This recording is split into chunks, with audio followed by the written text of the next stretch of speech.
আমরা সমাকলনের এই ভিডিওতে দুটো টপিক নিয়ে আলোচনা করব। একটা হচ্ছে সমাকলনের সূত্রাবলী আর দ্বিতীয় হচ্ছে সমাকলনের বীজগণিত। আমাদের সমাকলনের যতগুলো চ্যাপ্টার রয়েছে এবং সমাকলনের যতগুলো আমাদের প্রয়োগ রয়েছে, সমস্ত প্রয়োগ এবং সমস্ত সমাকলনগুলোকে করার জন্য এই ভিডিওটি খুবই গুরুত্বপূর্ণ।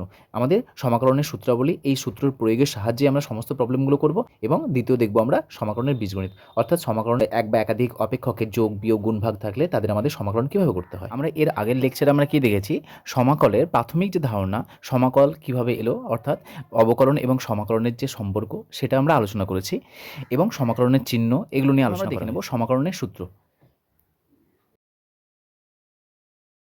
আমি তোমাদের সমাকলনের সূত্রগুলোকে ভাগ করে দিচ্ছি যাতে তোমাদের বুঝতে এবং মনে রাখতে সহজ হয়। নাম্বার 1, প্রথমে দেখব আমরা বীজগাণিতিক অপেক্ষক। বীজগাণিতিক অপেক্ষকের সমাকল।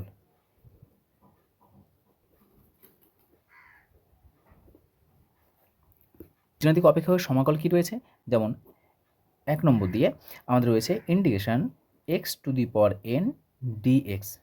এর ফর্মুলা হয় x to the power n plus 1 divided by n plus 1।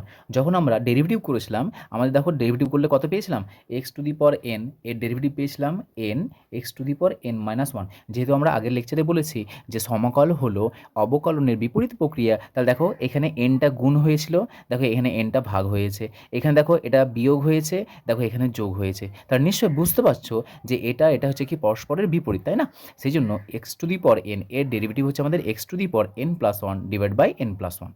এখানে এনটা কি, এন এর মান কিন্তু দেখো আমাদের কখনো -1 হওয়া চলবে না, কারণ আমরা জানি যে কোনো সংখ্যাকে আমরা শূন্য দ্বারা ভাগ করতে পারি না। তাহলে দেখো এই নিচের দিকে তাকাও তো, নিচের দিকে এক্সে এন এর মান যদি -1 হয় তাহলে নিচেটা 0 হয়ে যাবে। সেই জন্য আমাদের এটা কত হবে, এক্সের যে কোনো পাওয়ারের জন্য আমরা ইন্টিগ্রেশনের ফর্মুলা এটা লিখবো, কিন্তু কখনো এটা আমরা এন এর মান যদি -1 হয় তাহলে সেক্ষেত্রে আমাদের এই ইন্টিগ্রেশনের ভ্যালু কত হবে, একে আমরা অ্যাপ্লাই করা যাবে না। তাহলে সেক্ষেত্রে নিশ্চয়ই তাহলে একটা আলাদা ফর্মুলা হতে হবে। সেই জন্য অপর একটি ফর্মুলা রয়েছে যে ইন্টিগ্রেশন 1/x। দেখো এক্সের পাওয়ার যদি -1 হয় তাহলে এটা অ্যাপ্লিকেবল না, তার মানে এন এর মান যদি -1 হয় তাহলে আমরা কত পেতাম, এক্স টু দি পাওয়ার -1, আর এক্স টু দি পাওয়ার -1 মানে হচ্ছে 1/x। তাহলে 1/x এর আমাদের ফর্মুলায় আলাদা রয়েছে, সেটা হচ্ছে লগ অফ মড এক্স। এখানে ইন্টিগ্রেশন যখন করব প্রত্যেকবার আমাদের একটা কনস্ট্যান্ট আসবে প্লাস সি, যেখানে আমাদের সিকে বলা হচ্ছে সমাকল ধ্রুবক। এটা কেন আসছে, কী জন্য আসছে, এর জন্য আমি আলাদা একটা ভিডিও তৈরি করে দেবো যে কেন আমরা এখানে সি লিখছি সেটা। এটা হলো দ্বিতীয় নম্বর। তাহলে x to the power N হলো 1/x, এই দুটো ফাংশনে পেলাম। দ্বিতীয় নম্বর, ধ্রুবক অপেক্ষক। ধ্রুবক অপেক্ষক ইন্টিগ্রেশন ধরে নাও 2 dx, বা এখানে 2 না বলে আমরা একটা কনস্ট্যান্ট নেই যে এটা হচ্ছে আমাদের সি ডিএক্স, যেখানে সি হচ্ছে আমাদের কি, ধ্রুবক। সি সমান হচ্ছে আমাদের ধ্রুবক। তা সি ধ্রুবক হলে আমাদের সিটা বাইরে বেরিয়ে যাবে, ইন্টিগ্রেশন ডিএক্স হয়ে যাবে। তাহলে কত হয়ে যাবে আমাদের, এই ইন্টিগ্রেশন ডিএক্স এটা ভ্যালু হয়ে যাবে আমাদের C into x plus of C one একটা আমরা কনস্ট্যান্ট নিলাম। বি নম্বর দিয়ে ইন্টিগ্রেশন শুধু ডিএক্স, দেখো কেউ কিছু নেই, তার মানে কত আছে, এর কিছু নেই মানে 1 আছে। এর যে ইন্টিগ্রেশন, এর ইন্টিগ্রেশনটা হয় আমাদের কত, শুধুমাত্র এক্স হবে প্লাস অফ সি, অর্থাৎ এই যার সাপেক্ষে আমরা ইন্টিগ্রেট করছি এই চলরাশিটা এখানে বসে যাবে, প্লাস সি হয়ে যাবে। আর এখানে আমরা কী করেছি, সিটা বাইরে বের করে দিয়েছি, ইন্টিগ্রেশন ডিএক্স করেছি সমান C x plus C. So এটাকে আমরা অ্যাভয়েড করবো, এটাকে আমরা আর লিখবো না। তাহলে সি ডিএক্স সমান কত হবে, C x plus C one. এখানে সি ওয়ানটা কনস্ট্যান্ট লিখেছি, যেখানে সি না করে কে করতে পারে তাহলে কে এক্স হতো আমাদের এটা। তাহলে ধ্রুবক অপেক্ষক বলতে আমাদের একটা কনস্ট্যান্ট নিয়েছি আর এটা পার্টিকুলার আমরা একটা 1 নিয়েছি। তাহলে কোনো কিছু যদি না থাকে, অর্থাৎ এটা সিম্পল আমরা লিখেছি যে ডিএক্স, তার ডিএক্সের ভ্যালু কত হচ্ছে, শুধুমাত্র এক্স প্লাস সি। আর এটা কি পেলাম আমরা, ইন্টিগ্রেশন ধরো নাও কে নিলাম, কে ডিএক্স, তাহলে কত হবে, কে যেহেতু কনস্ট্যান্ট তাহলে K into x plus of C. তাহলে শুধুমাত্র ইন্টিগ্রেশন ডিএক্স যদি হয় তাহলে এর ফর্মুলা হচ্ছে এক্স প্লাস সি, আর কে ডিএক্স হলে এর ফর্মুলা হবে কে এক্স প্লাস সি। তৃতীয় নম্বর দেখো, সূচকীয় অপেক্ষক।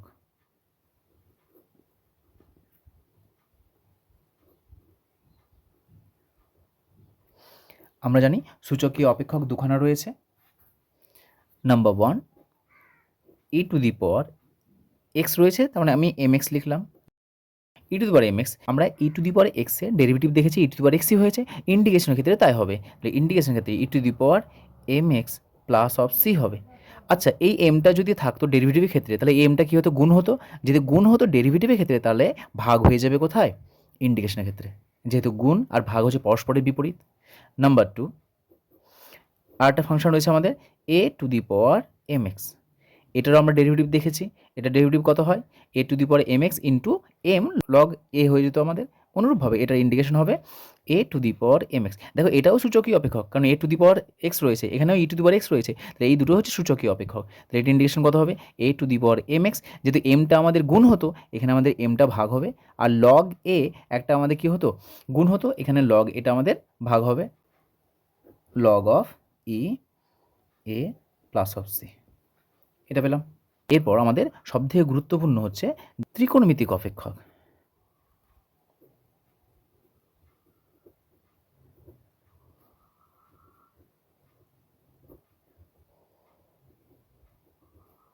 এই ত্রিকোণমিতিক অপেক্ষকের আমরা তিনটে ক্যাটাগরি দেখব, নাম্বার এ, নাম্বার বি এবং নাম্বার সি। প্রথমে দেখব সিঙ্গেল ফাংশন। সিঙ্গেল ফাংশন বলতে শুধুমাত্র সাইন থাকবে, কস থাকবে, ট্যান থাকবে। তাহলে আমরা জানি কখানা ফাংশন রয়েছে আমাদের ত্রিকোণমিতিক? 6খানা ফাংশন রয়েছে। সো একটা আসবে ইন্টিগ্রেশন নাম্বার 1, ইন্টিগ্রেশন ধরে নাও সাইন এম এক্স ডিএক্স। তারপর রয়েছে আমাদের কস এম এক্স ডিএক্স।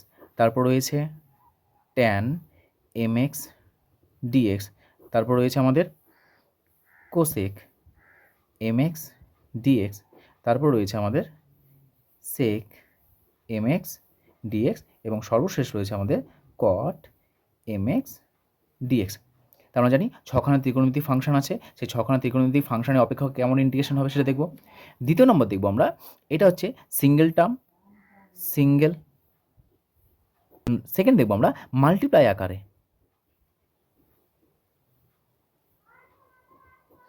মাল্টিপ্লাই আকারে আমাদের মাত্র দুখানা রয়েছে। নাম্বার 1 রয়েছে আমাদের sec M X into tan M X, আর নাম্বার 2 রয়েছে আমাদের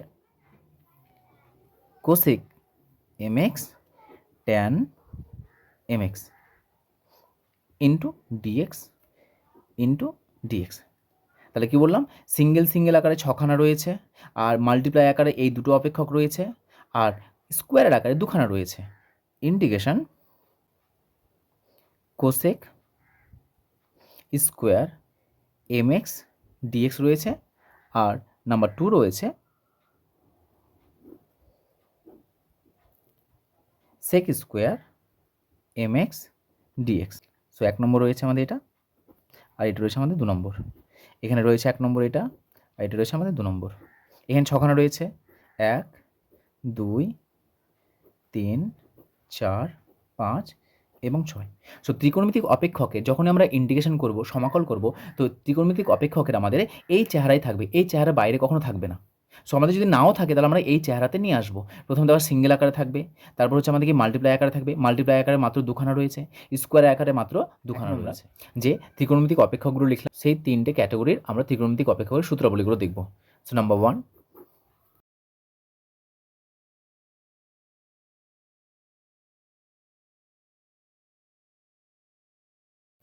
প্রথমে দেখো সাইন এম এক্স ডিএক্স এর ইন্টিগ্রেশনের formula minus cos m x by m plus of c. আমরা সাইনের ডেরিভেটিভ পজিটিভ পেয়েছিলাম, কিন্তু ইন্টিগ্রেশন হবে নেগেটিভ। যেমন আমরা জানি যে প্লাস আর মাইনাস, তাই না? যে প্লাস আর মাইনাস হচ্ছে পরস্পরের বিপরীত, তেমনই আমাদের সাইন এক্সের যে ডেরিভেটিভ পজিটিভ পেয়েছিলাম, এখানে ইন্টিগ্রেশনটা আসবে নেগেটিভ। কস এম এক্সের ডেরিভেটিভ পেয়েছিলাম নেগেটিভ, ইন্টিগ্রেশন আসবে পজিটিভ, এটা আসবে sine m x by m plus of C.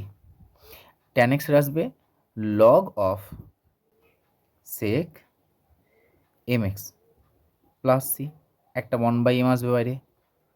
সেক এক্সের দুখানা ফর্মুলা রয়েছে, number 1 log of sec M x plus tan M x plus c, আর 1/m এম বাইরে হবে। দ্বিতীয় নম্বর রয়েছে আমাদের 1/m লগ অফ ট্যান আসবে ট্যান π/4 প্লাস x/2। সো যখন যেটা আমাদের প্রয়োজন হবে তখন আমরা সেটা লিখব। কোসেক এক্সের এরও দুটো আমাদের ফর্মুলা রয়েছে। সো মনে রাখবে সেক আর কোসেক এই দুখানা করে আমাদের সূত্র রয়েছে। এর নাম্বার 1 হচ্ছে আমাদের 1/m লগ অফ, দেখো সেকের সঙ্গে কে এসছে, ট্যান এসছে, তাহলে কোসেকের সঙ্গে কে আসবে, কট আসবে, কারণ আমরা জানি সেকের সঙ্গে ট্যানের সম্পর্ক রয়েছে 1 + tan স্কোয়ার থিটা সমান সেক স্কোয়ার থিটা।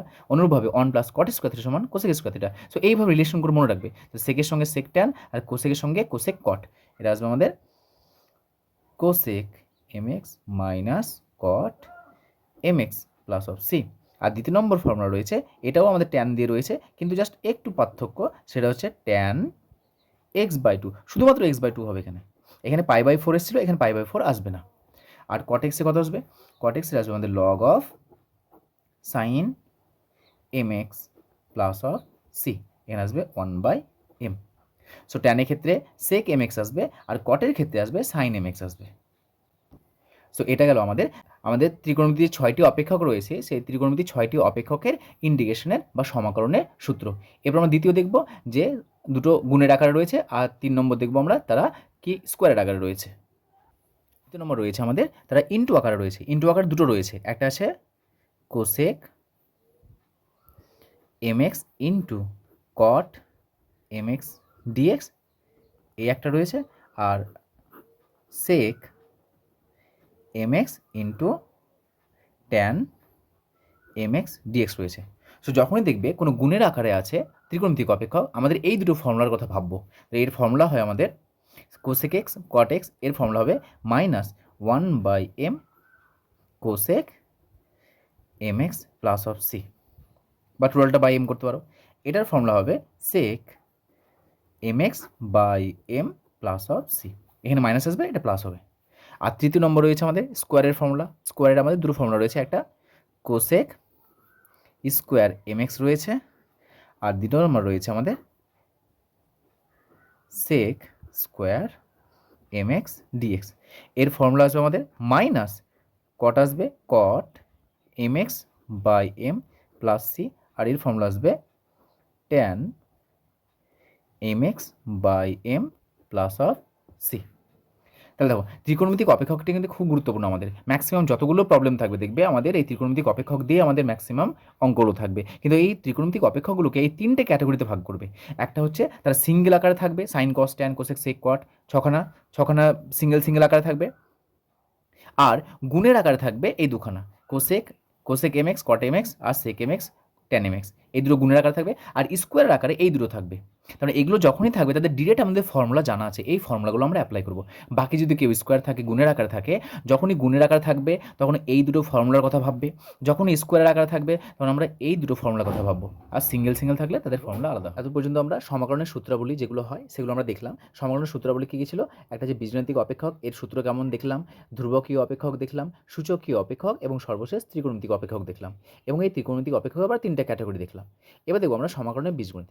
সমাকলনের বীজগণিত বলতে কী বোঝাচ্ছে, যে আমরা এক বা একাধিক ফাংশন থাকবে বা অপেক্ষক থাকবে, তাদের যোগ বিয়োগ গুণ ভাগ থাকলে তাদের সমাকলনগুলো কীভাবে করতে হয়।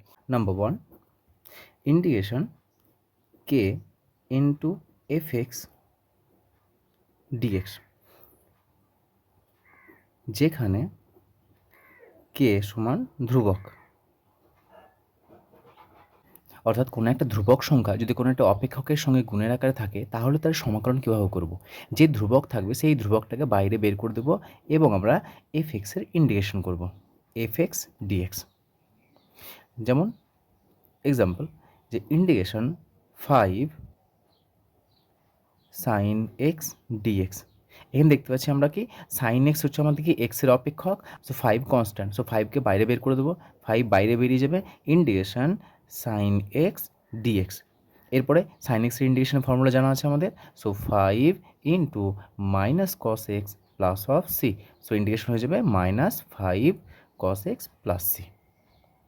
দ্বিতীয় নম্বর, যদি দুটো অপেক্ষক অথবা দুইয়ের অধিক অপেক্ষকের যোগের আকার থাকে তাহলে তাদের আমাদের সমাকলন কী করে করব।